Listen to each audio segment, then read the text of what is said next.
There has been some recent articles about people speculating whether or not Anne Frank was bisexual or a lesbian. And it's like, what does it matter? Yeah. And these people who are taking their time to write these articles, leave it down. Oh, no. Greg? I thought this was a duet. Oh, so you're just going to sing all the parts? Those are not the right sounds. Can you hear me?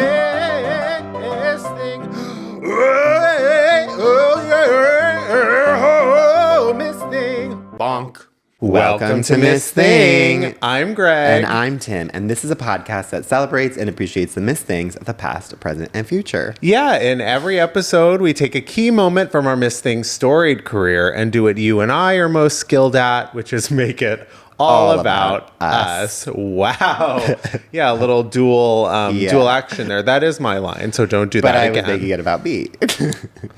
I'm a bee. I'm a bee. Black Eyed Peas? Yeah, although I feel like they should have made that the theme for the Bee movie. Apparently they're coming back. They should have. I will be listening. Yeah. I feel like they haven't really left in so many ways. Is that what we just haven't heard them recently? Yeah, okay. No, there's nothing to have heard. Well, I have something huge to announce. An announcement here on the podcast. Everyone is going to equally care about because it affects everyone's lives. Oh, I bet. Yeah. Which is I'm currently going through this week as we record jury duty. But not in person. I've been doing the famous thing, which this is the question. Right. Is there a more terrifying phone call to make than to call after 6 p.m. to find out if you have to go to jury duty? No, absolutely not. But you need to. So in LA, because this is not like that everywhere. Oh, really? In LA, there's this famous thing where when you have jury duty, you have to call every single night to make sure. And if you miss one day, then they'll like reschedule your week. Yeah, you have to start over. I feel like I'm actually shocked to hear this because I feel like you've been pushing it off for like literally years. No, I didn't. What happened is I literally forgot to call Friday. Oh. So then I called it Sunday after the time you're supposed to call. I was supposed to call before 6 p.m. on Sunday. It was a weird, I don't understand what I did wrong, but they were like, you missed your first day. You're being rescheduled. Oh no. And they're like, it's like so Squid Game. Yeah, it was literally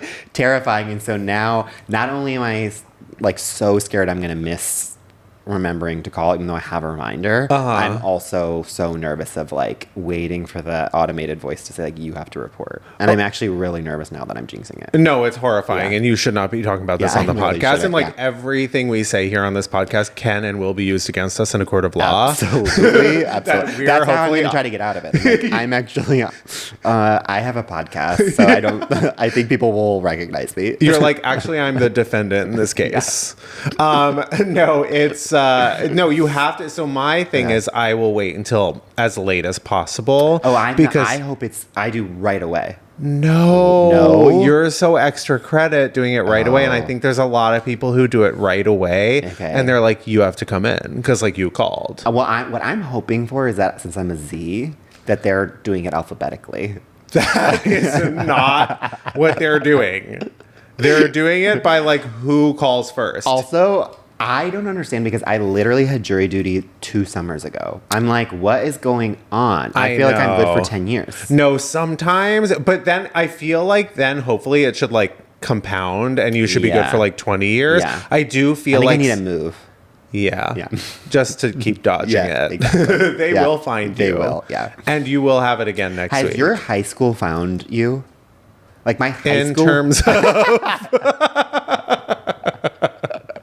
My high school has, I don't know if it's because of my voting record, has literally started sending me please donate to our high school. And I'm like, you are a Catholic, conservative, anti-gay school. Absolutely not. So how much do you need? Yeah, exactly. Let me cut you a check. And then do you let me take double Venmo? it. Let me double it. Yeah. I'm matching my own contribution by 200%. Yeah. No, my high school, well, it was public, so it will be needing funds soon, I'm sure. But no, famously my college, which is I've never heard of it. the most, I'm not going to say its name, but it Most is expensive. the most expensive college ever. And Is they it actually though? Like I believe that. it was when I went. Yeah. And they're famously like, they don't give scholarship too. They barely give scholarship. And they're just like, also, they do love to call and be like, hey, do you mind like spending millions of dollars so that like another person could maybe consider getting scholarship? And I'm like, absolutely not. Don't ever fucking call me. Yeah. I get like so mad. You know, actually though, in college, that was my job. I would call people. I was a phone-a-thon caller, and I would call people in 2008 during the economic downturn and literally say like, hey, like I know you're at dinner, because we always called it 6 p.m. I'd be like, hey, I know you're at dinner, and I know you probably just like lost your job because of the recession. Sure. But would you consider making an investment in education, which is the best investment you can make these days? Totally. For like a child who really wants to go to a theater program at Emerson.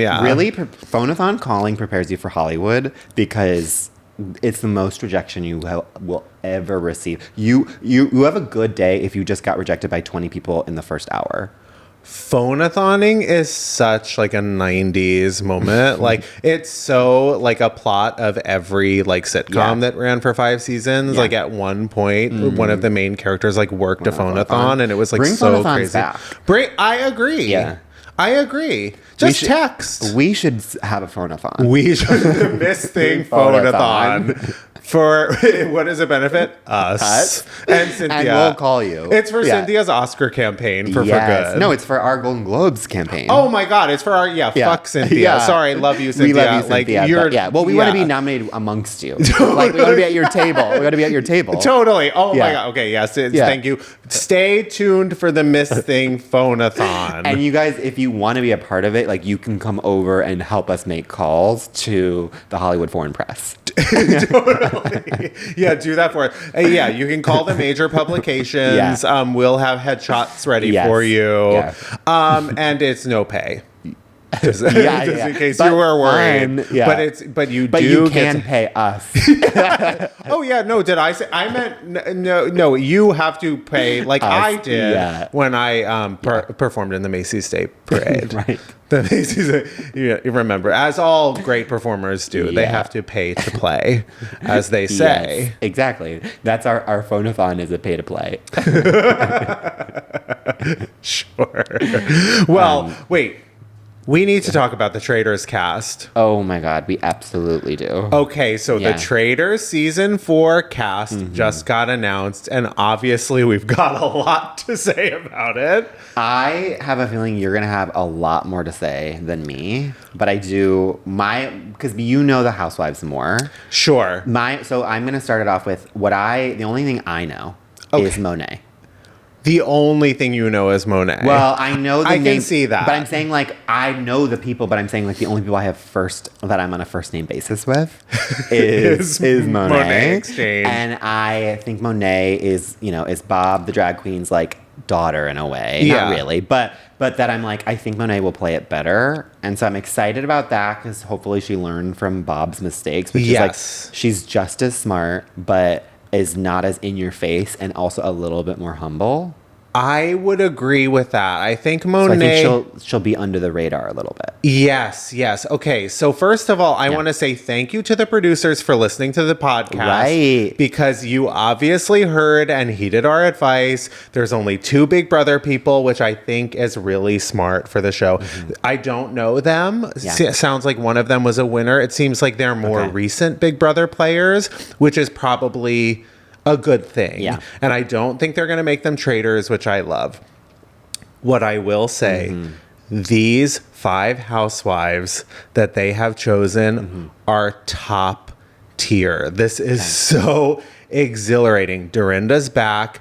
Lisa. So she is officially, she's in the announcement. I thought that she was like going to come back halfway through. No, she's in the announcement. Okay. Dorinda's back because they knew like Yeah. that is drama. Yeah. Dorinda is drama. She's going to have a huge target on her back. That's great. I love her coming back. Yes, because you need to just get to know her. Yeah. Then on top of Dorinda, we have Lisa Rinna, who is a soap star. Like this woman is pure drama. She is always like calculating. She's a shit stirrer. So what I love about all the housewives that they've picked, they're all shit stirrers. Like these are the housewives we've been waiting for on the Traitors. Okay. They're going to dominate the show. Okay. We have Candace Dillard Bassett, who I equal parts love and hate her. Okay. She's an amazing housewife. She is so cunning and killer with her words. Potomac, okay. Potomac, which was for a while the crown jewel. And Candace is like, she's a musician. She's one of the younger housewives, but she is like one of the meanest people you could ever come across. The way she uses her words is terrifying. Oh, no. Portia Williams. Yeah. I don't know her super well. I've seen obviously some of her stuff, but she's a huge fan favorite. And then there's Caroline Stanbury. Who do you hope comes back from last season? Like they always kind of bring back, like for me, I really hope they bring back Carolyn. I would love if they brought back Carolyn. Yeah. I don't know. I would love them to bring back Carolyn, Gabby Windey, obviously, but she won. Yeah. Like, I just feel like what I'm seeing with this cast is I think it's going to be really, really tight. Strong, tight players. And I also love that it is like half messy, like queer people. Yeah. It's like half queer because I obviously think the housewives are like gay in a way. Yeah. We've got Colton Underwood who randomly, I mean, I don't know. He seems kind of like a Pilot Pete to me, maybe because I like put him in that Bachelor. I think he will not be as, smart. Smart. Yeah. I was trying to say, he's got gay brain. Yeah, I was going to say, I feel like he will be more like Sam Asghari, you know? Totally. Like, I think he will survive just by like, you know, like, oh, well, and then there's Colton. You know what I mean? Sure. Well, there's enough gayness that I love that we just might have some of those like gay floaters. Oh, well, what's his name? Like the British Royal also gay last year, but he did not count. Right. Yeah, he didn't count. Yeah, but then you've got Monet. You've got like I think you also have like Johnny Weir and Tara Lipinski. That is so good. That is like having us in the house in the castle. I know. I claim Tara. I think okay. All right. Yeah. Well, I'm not going to argue with you there. I'm just really excited. And also there's Donna Kelsey. So I obviously don't care about sports or the Kelseys, but I do like moms. Okay, I don't understand. The only thing I like about that is that the idea of like Taylor Swift having to download Peacock. Right. I just don't imagine her owning or having that app on her TV. And now I just love the idea of her trying to download Peacock. I can see her like having the people who work for her replace all the TVs in her house. Yeah. Because she like can't find Peacock. Yeah. You know what I mean? And then they have to sort of like... Honestly, like that would be my campaign, which is like none of us should have to figure out how to download Peacock to our TV. Like there should be someone who comes in and just does it for you. You're so right. Mm-hmm. Honestly, I think it just goes to show you where we are like culturally, like if we do have Peacock on our television. Yeah. Yeah. It is obviously my favorite streaming service. Oh, I know that for a fact. Well, the casting. Okay, so let's talk about the casting on Peacock for a second. Okay. Love Island. If you are not watching Love Island right now, I don't know what to tell you. You are missing the most important cultural artifact of like the world. I know you've been trying to get me on this bandwagon. Maybe. But isn't there like 1,000 episodes? No, there's 1,000 episodes. Like I can try and talk about like where we are on the show right now, but by the time this airs, like in a few days, there will have been like 7 episodes. There is a person currently, I mean, I don't know how much longer she's going to last on the show, called Huda. She's coulda, shoulda, woulda. That's how she introduced herself. She goes, coulda, shoulda, Huda. Oh my God. Which like doesn't totally work, but This person is having a full psychotic break on television. And when she gets out, when she gets off that island, I really worry about her life. And I feel like they need to, like, in the last few days, in the last few episodes, America, she was in like an early relationship with this guy, Jeremiah, and they're both so toxic for each other. Like, let's get that clear. They both are bad for each other. Go on. I was just about to say Jeremiah, gay name or straight name? Biblical, so gay. Oh, interesting. I was gonna say you think it's gay, but I don't really like that is something where I'm like, if I were to just I will say this, the name itself is actually gay. Sure, I take it back, but I have never met a gay Jeremiah, and I actually think, like, where are we in the space-time continuum? I should have like 3 friends named Jeremiah. Totally. Well, it's so beard. It's so long white beard. It's very like biblical. It's very like almost like magician, like Merlin type. I feel like it's so like guy who plays the guitar at you. Very that too. Which feels straight. To me. All right, you might be right. Actually, let's go through the Love Island people, the Love Island men, and see if they have gay name or straight name. I'll name it to you. Do it. Ace. Straight. Or gay porn. Okay. No, I agree. I'm just thinking of Ace on the show, and I'm like, closet case. Okay. Nick, 1C, no K.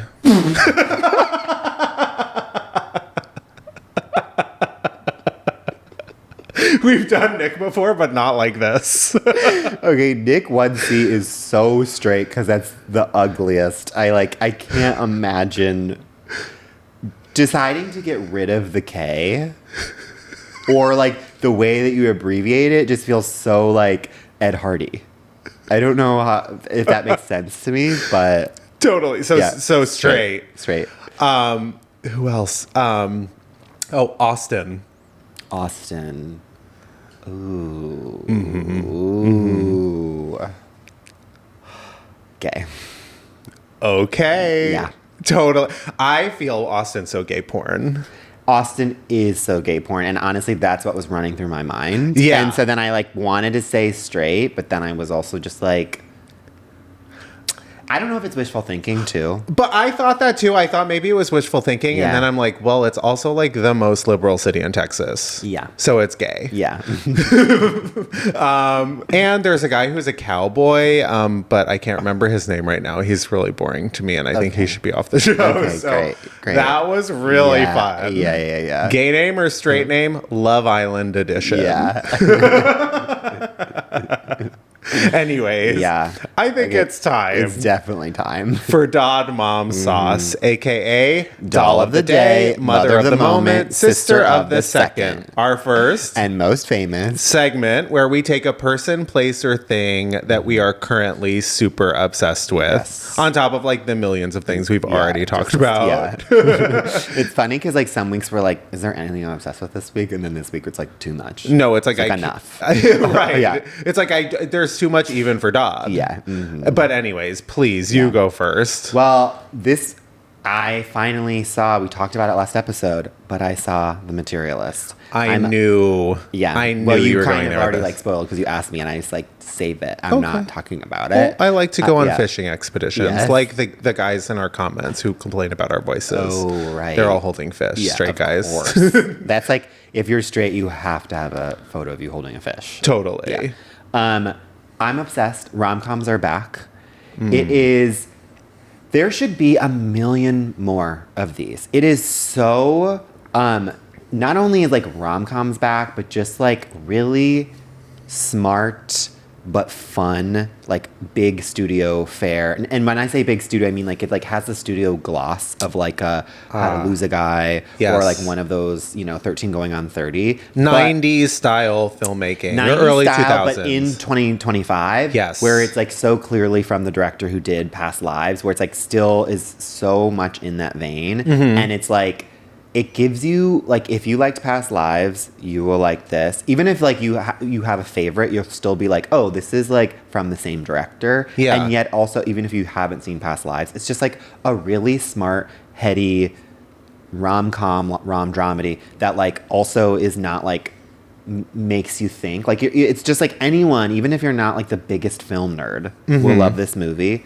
The score, like, beautiful. Oh, really? It's just like really good. Like, more people should pay attention to like the scores and like, because it literally makes or breaks it. I don't want to say too much because you need to see it. Okay, no, I'm excited to see it. But I cannot stop thinking about it. I think all three of them are excellent in it. Meryl Streep's daughter has a beautiful opening scene. Mamie's or Grace? No, Louisa Jacobson. They keep coming out of the woodwork, don't they? She's actually, well, teaser, she is one of the main characters in Gilded Age. And that might be coming back later on. Tease away. No, I really want to see it. I obviously love all of them. I also love the idea of seeing Chris Evans in like one of a type of role that like made him famous in the first place because he was so charming. And then I feel like Captain America. He got so wrapped up in like the marvel of it all, which I mean, I wish him well, like collect those coins, honey. But like, I'm very excited to see it. And there is the other thing I'm going to say. There is a performance from an actress in Succession. I'm not going to say who because you have to see it.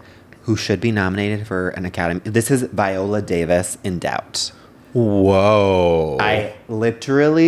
It's like she is who you remember from the movie. Well, see, so this is the thing about Materialist. I don't know much about it. I haven't done much reading. And I think, so Past Lives is a great movie to me. I think it's beautiful. It's very well done, but it's so like Oscars-y to me. So I am trying to like categorize the Materialist in my head like before I even see it. And it feels like it's more like popcorny, a little bit more. That's what you think. Like, I will say this, like the trailer, I'm not saying the trailer is lying, but they did a great job with the marketing, which is like you don't know what the movie you're going to see. Yeah, to like get you in and market it in like an almost like nostalgic way. No, I'm really excited to see it. And I love Dakota and Pedro. I mean, that cast. The charm. It is. I want to see it like 2 or 3 more times. Okay, well, I am waiting on an invite. Let's go right now. Oh, okay. Sure. Okay, so can you just get to your Dom Mom Sauce so then we can go see The Materialist? Sure. Okay. Okay. I will quickly speed through my Dad Mom Sauce. Mine also, centers a little film I recently just saw, and that's the live action Snow White. Oh my God. Well, this film, of course, let me clarify. This film is absolutely not my Dad Mom Sauce. Okay. It is one of the worst movies that's ever been made. Claude saw the movie and recapped the entire movie to me, and it is insane. It's insane, but also like nothing happens. But there is one thing, and there is one reason why everyone needs to see this film. And that is Gal Gadot's performance. I have heard, Now, I've seen a lot of talk online.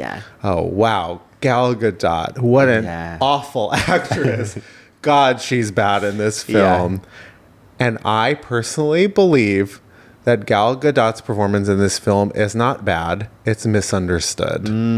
She is giving the performance of a lifetime. Okay, you are making me want to see it now. Okay. The showgirls of performance. Okay. Like, it's like The Room. How much of this was planned? Like, I can't figure out what's happening here. She's giving voices. She's giving hand acting. She does this a lot. She's giving looks. So there's like some scenes that I've seen like on Twitter, like it's the song. I mean, the inexplicable song. There's the scene where she turns around, she's at the table and she turns around, does the Scooby-Doo what? I've seen that. But there is a scene early on that no one talks about. So Snow White like comes into the chambers or whatever, and she's like sitting at the table, and like Snow White, listen, first of all, I understand the evil queen's motivations. She is so annoying. All she talks about is like how good she is. She's just like, So she's talking. I know that feeling very well on this podcast. Oh my God. Yeah. Off cam, on cam. Yeah. I'm serving full Snow White. Yeah. So she is talking about how, like, when her father was alive, like, she used to, like, pick apples or, like, get all these apples. It's sort of, like, leading to the famous apple. She got all these apples, and then she would, like, bake pies for everyone, like, in the town. Okay. And, like, Gal is obviously, like, for a good reason, like, what the fuck? Yeah. Like, that's, why are you telling me this? She's like, that's so weird. That's cute. Yeah. And she's just kind of like, and she's not even, like, being mean. She's just kind of like, you don't need to do that. Like, that's really weird. There's like, so then Snow White, like, walks over to a mirror or something, and, like, Gal Gadot, like, gets behind her, and they're both, like, looking in the mirror at the same time. And there is a line read that encapsulates this entire performance so succinctly. Yeah. Oh, well, first of all, she's, by the way, at any given moment doing 73 accents. Oh, of course. Like, you cannot place. And it's not like the Israeli, like, it's not like it's just she's doing she's doing, like, Gaga, AHS Hotel. Yeah. Like, so much accent work. So much. And she comes up behind Snow White after she hears this story, and she goes, "Your subjects await you, Snow White. What are you going to do?" "Make some dessert." And it's like, what? The levels of sound. Yeah. It's so, I don't need to see that. Yeah. I don't need to see that. Yeah. It's her, like, I just picture her in the kitchen, like, with the Valerie Cherish, like, slice of cake, repeating that over and over. And she's like, well, it would be good if I do this line in this octave, this line in this octave, and then that line in full, like, basso. Yeah. It's so bizarre. Yeah. But also, like, when you peel it back, hilarious Iconic. line. What are you going to do? Make them dessert? The one thing I've been seeing online recently is, like, kind of justice for Rachel Zegler. In that? No. Well, now she's starring in Jamie Lloyd's Evita. Obviously, I've seen all the videos. And then now, I don't know if you've been seeing this, but on gay Twitter, the new thing that people are doing is they're kind of dragging Jamie Lloyd, because at the end of all of his productions, there always has to be a man in black boxers covered in something. In blood or paint. And so then there's like memes of, like, the iceberg in Titanic that's now, like, jacked, and it has a little black boxer over it. And they're just saying, like, Jamie Lloyd's Titanic. I love that so much. Of course, I was, like, fiendishly, like, looking for footage of that. And then when the night one, it's like, in the end, it's like, I was in Evita in high school. I know the show. I'm not sure what Che is doing in his underwear at the end of that. Well, okay, I think we need to take a break.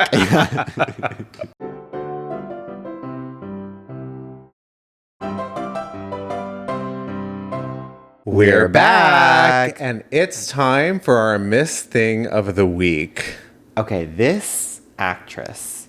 Okay, this is something that people don't know enough about her, which is she is an EG'T, which is an Emmy, Grammy, Tony winner. She's an EG'T. She's an EG'T. Well, and also she's an EG'T, and she's a redheaded icon. Okay. And let's get into it. Our Miss Thing of the Week is Cynthia Nixon. Miranda Hobbes herself. And the reason we're doing her is because she's now, and she's already been doing this, she's doing double duty because she is a main cast member on The Gilded Age, which comes back, has already come back at this point. At release. Yeah. And this is the thing. The two performances are so polar opposite. She plays like a timid, older woman to Christine Baranski. Their dynamic is incredible in that. And she was the life beat, like the story that you cared about the most last season was her story. It was heartbreaking. And then she's also literally filming that back to back with And Just Like That, in which her story is also heartbreaking. for so many reasons. Yes. Cynthia Nixon. I mean, I saw her once on Broadway in Wit, which I don't think. She won the Tony for Rabbit Hole and for something else. Oh my God, she was Rabbit Hole before Nicole did it. Rabbit Hole. Yeah, I've never seen another incredibly tragic show. What I love, get you a woman who can do both. She won a Grammy for narrating An Inconvenient Truth, Al Gore's famous not know project. that. Yeah. Wow. She obviously won an Emmy for playing Miranda Hobbes. Of course. In Sex and the City. She literally is she just needs one good Oscar role. I don't, but she's really doing well over at HBO HQ. Yeah. She famously dumped the hottest man on television, Steve. Right. It's me, Steve. But I remember the original Gal Gadot. I remember thinking he had a cute butt. They show his butt at one point. Very cute butt. Yeah. Literally the hottest man on television. So hot. Okay, what is your favorite Miranda moment? My favorite Miranda moment. Her hair in episode 1, the pilot. I have a favorite Miranda moment. Is that the one that people do for their Halloween costume where she's in all denim and a big puffy jacket? She's kind of looking like the like Chucky. Yeah, I think that's very chopped. Yes. No, there's so many Miranda moments. I always self-identified as a Miranda, although someone on TikTok famously said, "We're so Charlotte and Carrie." I'm Carrie. Wait, someone said that? Mm-hmm. Whoa. Okay. But they were being so prescient. Yeah, I was who's who? Name names. Yeah. And it was okay. Yeah. Okay. But you are so Charlotte. Let's be real. I'm frontward facing Charlotte. I will accept it. You're Charlotte's son. We've talked about this already ad nauseum. What's your favorite Miranda moment? When she eats the chocolate cake out of the trash. That to me is there's nothing more relatable. Or when she tells off Magda for I think replacing her dildo with a Bible. Oh my God. The thing is, unfortunately, I'm unable to remember a lot of the old Sex and the City stuff because of the And Just Like That stuff. So it's you can think of obviously you can take the most famous moment that has happened in And Just Like That, which involves where she gets her fingered by Che. And the performance that she gives. Screaming. Cynthia Nixon, she should have won an Emmy for that. She's an incredible actress. Yeah. Truly, beyond Sex and the City, she's a legitimately, remarkable stage actress. She's done it all, really. She's literally, she, to me, is... there's show horses and work horses. She is a workhorse. Oh. My question, not to immediately make it back to us, but this made me think, okay, if you can only choose 3 of the 4, Emmy, Oscar, Grammy, Tony, what are the 3 you're going for? Okay, so initially I was thinking I wanted an Emmy, an Oscar, Tony. Mm-hmm. If I were to guess, that's what I would say. That's what you think for me. But then again, how sometimes I have so much music in me. I love to sing. Yeah. So I would like to perform at the Grammys. Okay. I certainly like to perform an OCD music medley. And then win an Emmy for your performance. Thank you. Yeah, so Emmy, Oscar, Tony. Not necessarily in that order. Yeah, but you found a way to cheat the system because technically you won it for performing on the Grammys. Yeah, of course. You know which one mine would be. Actually, I would also host the Grammys. That's the worst one to host. Yeah, no, because it's LL Cool J, Alicia Keys. You never want... That no one has ever gotten it right. I'm so sorry, but there's my God, no! We wish them nothing but love. The best, but there is not a good Grammys host. You know what? You're right. Actually, you know who would be great, and I'm not even just saying this because we love her. Cynthia. Well, she's proven herself time and time again. Yeah. She can do anything. Mm-hmm. Okay, so no, you, Emmy, Grammy, Tony, Oscar. Mm-hmm. It would be Emmy, Grammy, Oscar. Ego. That's me. And is there anything more fitting? You know what? No. Yeah. I think, it's right there in the name. Yeah, exactly. And obviously that's what I would want, you know, like ego winner. One of the best known egos in the business. And that I would come out to massive applause. And absolutely no one's in the audience, but you're just having the producer press record. Okay, well, I think we love Cynthia, and we're going to be seeing a lot of her this summer. So because of that, I think it's time we talk about ourselves. Absolutely. Well, I guess I'm going to go first. Please. Seeing as I've seen her on stage before. So I think it's only appropriate because we've been in the same room together. So when we brought up Cynthia Nixon as our Miss Thing, the very first thing, I mean, I had a few options, but the very, very first thing I thought of was the now infamous first episode of And Just Like That this season, where she not accidentally, where she hooked up with Rosie O'Donnell, who, spoiler alert, if you haven't watched the first episode of And Just Like That, she is a nun, a virgin, and she loves Broadway. Love it. Not to completely cut you off, but I did just want to say before I forget, this last episode, loved it.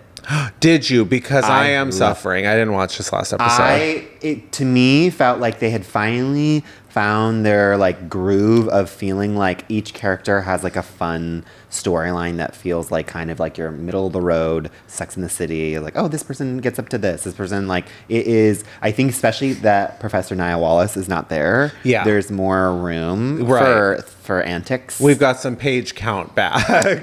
Charlotte has like the best storyline I feel like she's had in a while that's like not about her daughter, thank God. They have not given her anything to work with so far that I've seen this season.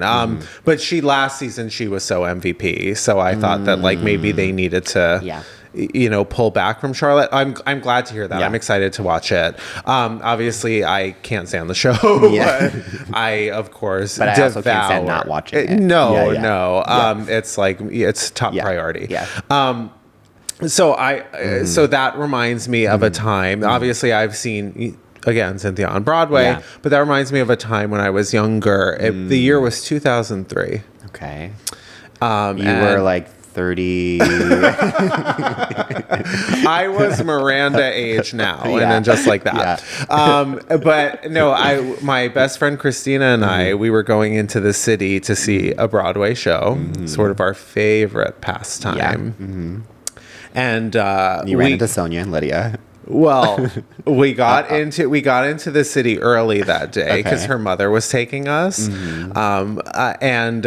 then of course we spent time. It was like a Saturday, so there were 2 shows that day. So we spent the afternoon hanging out in our favorite place in the country. Park. No, Times Square. Oh, Times Square. Obviously by the Broadway stages, by the lights. And we were obviously hoping we would get noticed, scouted by Broadway. But we were walking like past all the theaters, and we walked past one theater and there was like a huge commotion outside. We were like looking, we were like, ooh, what's that? It was The Boy from Oz, which was Hugh Jackman's, I believe, Broadway debut. So, of course, like a huge crowd surrounding him. Everyone loved that show.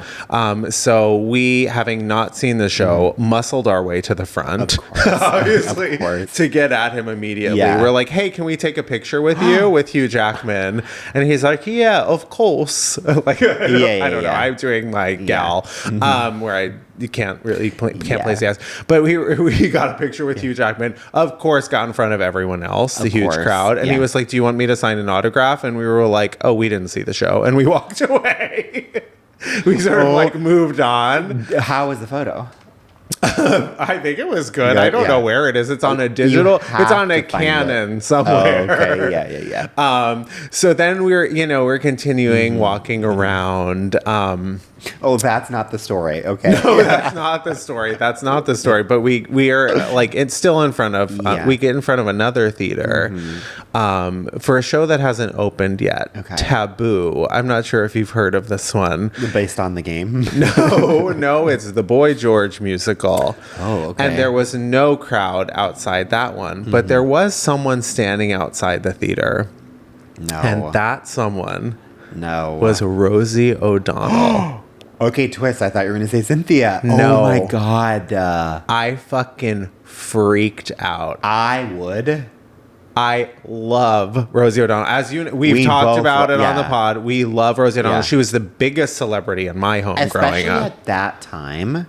It was huge. And I remember she was talking about Taboo on the show a lot because Yeah. she was producing it. Oh. So she was, And she was they by herself? They must have been rehearsing or something. Yeah. And no one Yeah. saw her. There was no show, so there was Yeah. no crowd. So we went up. Susan, like Christina's mom, Yeah. she's very pushy. She Yeah. happened to be on the phone with my mother at that time. So we walk up. She's like, let's go talk to Yeah. her. So we walk up. We're like, I'm like, oh my God, Rosie, like, I love you. And Susan hands her the phone. I was like, my mother loves you. You're like the biggest star in my house. And Susan hands, she goes, here, I'm talking to Mary. Here. And she hands the phone to Rosie. Yeah. And Rosie goes, hey, Mary, it's Rosie. Where the hell are you? And my mom said, hey, Rosie, I'm in New Jersey. Where the hell are you? And when I tell you, their chemistry was electric. And then Electric. the world missed out on your mom not being on the Rosie show. Well, Yeah. at that point, Yeah. I'm going through my head. I'm like, can my mother like possibly become a late in life like, Star? Will Rosie O'Donnell Yeah. be my new stepmother? I'm like, yeah. I'm like hoping my mother goes gay, you Yeah. know, just to be with Rosie. Because Was Rosie out then? Rosie had come out the year before. Oh my God. But I mean, Yeah. so famous in my household. famous. We had named our dog. I named the dog Rosie O'Trimmer. Yeah. I've talked about this on the pod. Her 2 Christmas albums are like my most played Christmas albums. Yes. So I just wanted to say the sparks between them were electric. I still ship them. Yeah. It seems I'm the only one with the gay gene in my family. Yeah. But like for a brief moment in Yeah. time, I was like, I could know. this happen? I mean, I'm now shipping it. I want Mary and Rosie just like sounds like a great couple. Totally. Yeah. Well, but then, and then, like Rosie O'Donnell is my stepmother, my Gal Yeah. Gadot stepmother. Yeah. But then, so love didn't happen, you know, between Yeah. a straight person and a gay person that day in that day. moment. Yeah. But then I like to think maybe it did happen, and I facilitated that because we went to go see Thoroughly Modern Millie. Okay, wow. That night. Yeah. And we met Sutton Foster, who is now with Hugh Jackman. Yes. All these years Bless later. her heart for that. Yeah. And I Yeah. like to think that maybe I facilitated that love connection in so many ways back Yeah. in 2003. Wow. And have you ever met Sutton? I did that night. We of course were so stage door. Oh. We were so sign our playbill. Yeah. I have a signed You playbill. met 3 celebrities that day. 3 celebrities that day. 3 of the biggest celebrities of my entire lifetime. Yeah. Oh my God. I used to be so stage door. I had a signed Thoroughly Modern Millie playbill Yeah. by Sutton Foster. Yeah. I had a signed Wicked playbill by Idina Menzel in silver. If you think I can find that, Yeah, if you of think I can course. find any of that, course. I'm like so busy. Like sometimes the only ones that I have are like shows that I'm like, I don't even remember that. I like weirdly never. I was like, I'm so. Well, I guess I tried to that with Brittany, but I've never successfuly like gotten a stage door. Brittany. Yeah, I tried to with Brittany, but I did it. Yeah. Wow. Yeah. Wow. I'm like I. It's the one that got away. Well, Yeah. you know, there is still time. Yeah. But Always. anyways, how do you make Cynthia Nixon all about you? Okay, well, when I think of Cynthia, I famously think of the other part of her career, which is when she was running for governor Oh, against Andrew Cuomo. famous period of time. Famous period of time. Uh-huh. And that makes me think of when I was running for president of National Honor Society in high school. Boy, did I call that you were going to talk about this. Oh, my running for president, or that I was going to talk about her race? I figured you were going to talk about like you running for something. yeah. National Honor Society. Yeah. Usually I'm a running little away from surprised. something. Yeah. Oh, right. Well, But I, in high school, listen, I was not someone to make a big splash. Sure. But, you know, it was my junior year. I wanted those extracurriculars. Uh-huh. And it's now or never. What? Now or never. Right. And so I was already in National Honor Society, and then it was coming up for like who's going to be president for the senior year. That they just floated that by. The person running was like, is anyone interested? No one raised their hand. I'm like, great, we're going to talk about like if anyone else wants to run next week. So the next week goes, I think about it, and like I muster up the courage. I raise my hand and I'm like, I would like to run. And she's like, great, is anyone else? Then if not, then like Tim will be the president. I was like, that's what I like to hear, running unopposed. Totally. That's your type. That's your my type of race. Yeah. You like to threaten. And if anyone else considers it, you will threaten them. Well, oh, God. Well, guess what? So I thought, you know, like hook, line, and sinker, presidency's mine. Right. And then at the last second, by the way, that was at the beginning of the meeting. Then the end of the meeting, someone raises their hand and is like, I would also like to throw my hat in the ring. This woman, Jamie, to give you a backstory on Jamie's already number one in the class. Of course. No, I know. Not only is she number one in the class, she is also lead of all the musicals. So she knows how to campaign. She really knows how to campaign. And also, she is on the debate team. And I'm like, give it a rest. Mm-hmm. You already have all of these things. Like, let me have this. I don't have any of those things. You're already number one. Everyone loves her because she has a beautiful voice. She's so sweet. Right. She's so smart. Yeah. You know, I don't have any of that. Well, that's for sure. And so I was like... And you're both monsters behind closed doors. Absolutely. But anyway, so I'm like livid that she rose her hand. Yeah. So then I'm like, great, I'm going to actually have to campaign for this. Mm-hmm. And then at the end, we're walking out. Jamie comes up to me and she's like, I just want to say, like, I hope like no hard feelings. Like, I'm really looking forward to this. I think it will be like a fun thing for both of us. Like, we had how we were going to decide was next meeting, we were going to like each give a speech, and then they would vote after to like see who should be president after our speech. And I'm like, great. And she's like, I'm really looking forward to debating you, which I was also like, you're on the debate team, so how dare you? Right. You're like, I'm looking forward to challenging you to a duel. Yeah. So I'm like, okay, I have a week now to prepare, to think about this speech. It has to be a great speech. It's go time. And Jamie is so well, like, I'm kind of like, when I rose my hand, the vibe was kind of like, who? Okay. When Jamie rose her hand, they were all like, yeah, that makes sense. And I was like, no. Right. It's almost like someone's like, okay, someone else go. And I was like, no.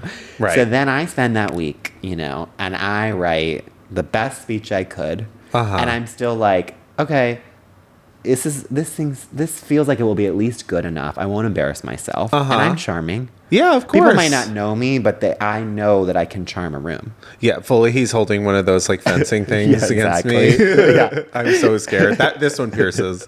And so it cut to the day. Jamie gives her speech. It's unfortunately incredible. Yeah. And I'm just like, great. But she's serving Evita Peron, truly, like fully on the balcony. Yeah, I'm in my boxers covered in blood. Yeah. And so then I get up, I give my speech. It's actually great. Yeah. And then at the last second, I whip out. Where are you going with this? I whip out some peanut butter blossoms, some chocolate chip cookies, and some snickerdoodles. I start just, innocently passing them around if anyone would like, know, and I then say, that you can expect more of this, if you vote for me. You're buying their votes. You are being so Snow White baking the townspeople pies. 100%. Yeah. And when I tell you I won in a landslide. Fuck. And I was waiting for a crushing defeat, to be honest. No, for Jamie, yes. Yeah. And this is the thing. You can be the smartest person out there. Right. But what you need is street smarts. Totally.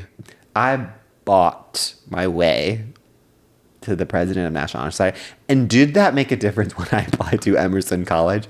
Not at all. And I also was thinking about it today. Like, do college like who couldn't I just say that I was president? Like, do they call the school to find out? That's what I wonder. It's like you have to have like so literally like you have to be like president of the United States, president of like Guam, like president of Ghana. Like you have to be like president. Like you have to have like solved world peace. Yeah. But like who's checking? I was going to say, because like no one can do their job at even like ARCO. I don't believe for a second, maybe if you're applying to the Ivies, that they're like calling to be like, I just want to fact check that this person was actually the president of NHS. They're not calling. Yeah. There's the calls coming from inside the house, babe.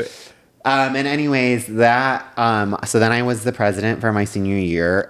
It was a thankless job. So, you know, in a way I lost, but also in a way, everyone else lost because I never made cookies again. Oh yeah. Well, that's, well, it's I like. said there would be more, but there wasn't. Yeah. It's the old bait and switch. Bait and switch. I can't believe you were the president of the National Honor Society. Yeah. That's who you're doing a podcast with. How the mighty have fallen. Yeah, truly. And I'm going to think about my life on this break.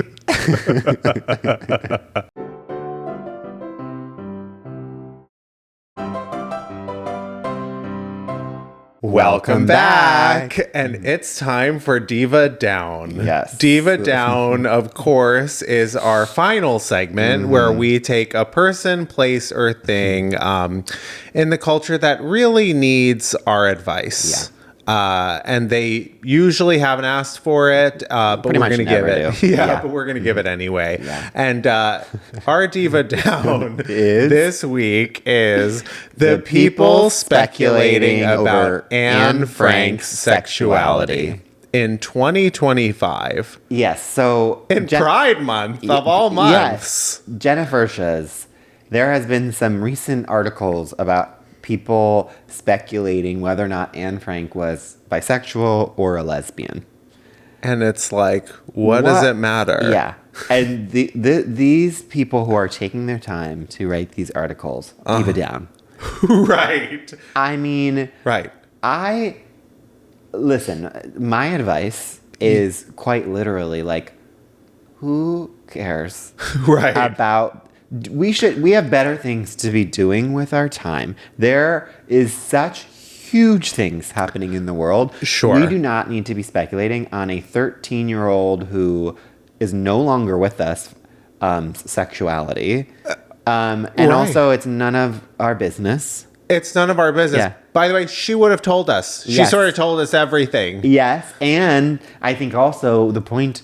I think my advice is just to reread that book because that book is so educational. It reminds you, you know, famously that like people are inherently good even in the midst of, you know, terrible tragedy happening and in the midst of terrible people too. That like, you know, there's still hope. And so I'm hoping that those people reread the book and take some of those lessons back. You know? Yeah. And so like get that message that people are inherently good and like they can maybe be bi, but that's not the point.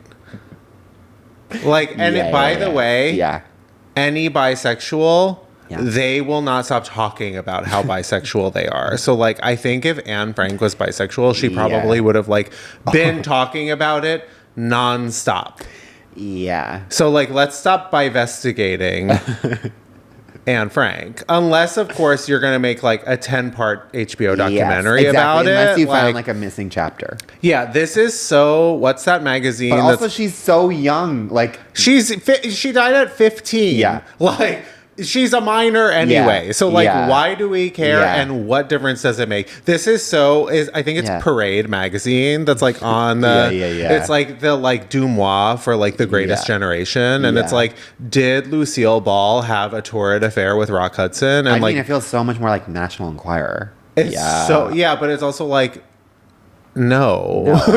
Also like, why are you reading that now? It's so like, let's just let Anne Frank be who she is for her pride. Yes, exactly. In June 2025. The thing is like, okay, so my advice for these people is like, obviously like, yes, think about Anne Frank and like honor her, but like, I think you should like think about and like validate the bisexuals in your own life. Yeah. Like right now. Because like, as far as I love all the LGBTQ pluses. Like I am so supportive. Like I just know that like the bisexuals like need a lot of like attention and validation. The ones that I know, I feel like so many bisexuals spend so much of their time like trying to prove to you that it exists and like talking to you that it like about how it's real. Yeah. And by the way, I believe it's real. Yeah. But like, let's validate them. Let's let them like, let's look them, the ones that are here with us right now and say, I believe you. Yeah. And also maybe like, let's. Your bi is beautiful. Bi is beautiful. Bib.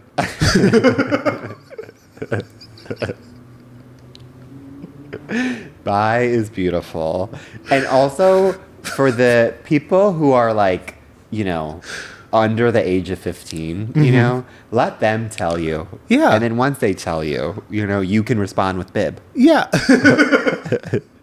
let them come to terms with it. Let them age into their sexuality and sort of like tell them think piece. When people tell you what they are, BIB-lieve them.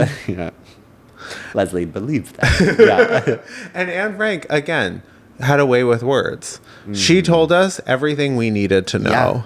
Everything. So let's not like, this isn't the Bible. Yeah.